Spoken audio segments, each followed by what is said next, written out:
Good morning, everybody. I hope that you're well. It's a little cooler here today, although it's been beautiful and it's supposed to be for the rest of the week. But my philosophy is also, if it rains, great. If it's sunny, great. It really is all how you think of things, right?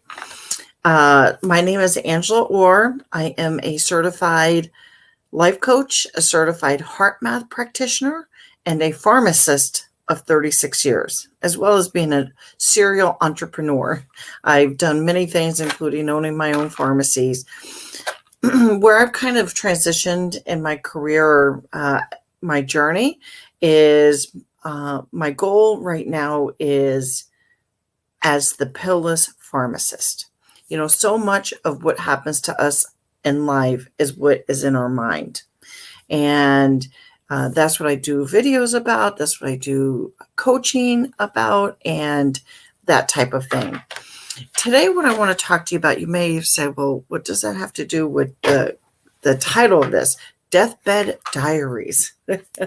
So Deathbed Diaries are a series of videos that I'm doing actually in my group. I have a group here on Facebook, and I'm going to put the link to it in the comment section. So Deathbed Diaries is about some studies that have shown what people really think about when they're on their deathbed. And my philosophy is live before you die. Don't tiptoe safely through life to arrive at your grave safe, because then you usually have regret also. And the first thing that people say that I've already done a video on in my group is about how they wished that they had allowed themselves to be happier. Now, that's kind of sad to think about, but that's how a lot of us are. They wished they had allowed themselves to be happier. So do you not allow yourself to be happy? Or is there stress and worry, or your mind is always thinking or racing about other things other than the present moment that we're in and enjoying everything that's going on? I think for a lot of us that is true. And, that's one of the things that I work on with people is to really, how do you stop that stress and worry? How do you stop the struggle in your mind? And believe me, I've worked on it for myself also, because I certainly have had my share, and I still do, even though I've come a long way and I have, been through my own journey. We all struggle with it. But I do feel that there's a way that you can get to a point where you have more of the joy and less of the stress and anxiety. The second thing that people said on their deathbed is, I wish I hadn't worked so much. So if you say, oh my God, I love work and I love being away from my family and I love not being there, or, working for somebody and not making enough to really make ends meet. No one said that ever, right? Let's face it. We all work because we need to, have money, to live our life, to support our families.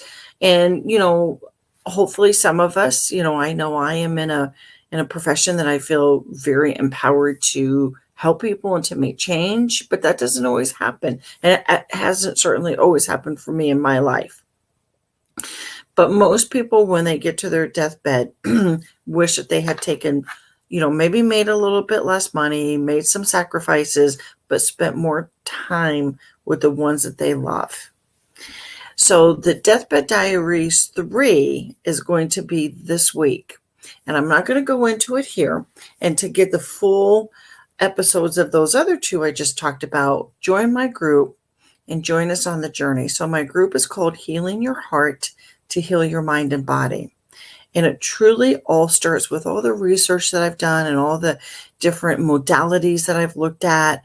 I really find that healing your heart is key for me to really healing your mind and body, because your heart is, to me, the epicenter of your body. It's that energy center that's just so crucially important for your mind and body. And studies have shown that. If you watch Dr. Joe Dispenza et al. Or Craig Braden or Bruce Lipton or other people in the field. There really is a lot of science behind the heart as truly the brain center of the mind. And so come learn with us. I'd love to have you join us and, learn more about these topics as well as other ones. I go live in there a couple of times a week, and I'm going to be doing some Zooms for people. We've done some in the past, and we're going to continue to do that. So I hope to see you there. And in the meantime, just think about if you were on your deathbed or you were writing your obituary, what would it say now? And what would you like it to say? Food for thought for today.